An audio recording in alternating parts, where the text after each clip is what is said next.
Mga kapuso, atong ila-ilahon ang Team Blazing Gen Z o ang Team Pink sa The Clash team sa report ni Orchids Lapingkaw. Hello mga kapuso sa mga nanonood. Nagpabiling init ang kompetisyon sa The Clash Teens samtang nagpasundayog og talento ang Team Blazing Gen Z. Gani, ilang gipaambit ang ilang journey o kasinatian sa The Clash Teens.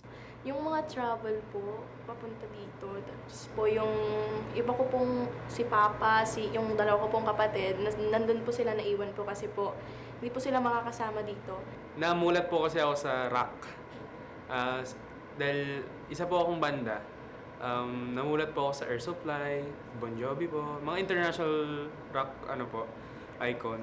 Ang pinaka-inspiration ko po talaga ay yung family ko po, especially po yung parents ko kasi walang sawa po talaga sila nagsusupport sa akin kahit po pagod na po kami sa biyahe, kahit po ayun, ang tagal po nila naghihintay sa akin, kaka-rehearse, kaka-taping. Talaga pong yung tiyaga po na binibigay nila po and suporta po sa akin. English was my first language, actually. That was taught by my dad. But when I grew up, I self-taught. I learned how to speak Tagalog. Bisan pa sa nagkadako nga hagit sa kompetisyon, nagpabilin silang determinado nga ihatag ang ilang labing maayong performance matag higayon. Hello mga kapuso sa mga nanonood po ng GMA Regional TV.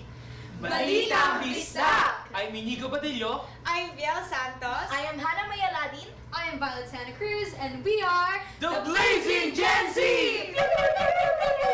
Ako si Orchids Lapingkaw, Balitang Bisdak.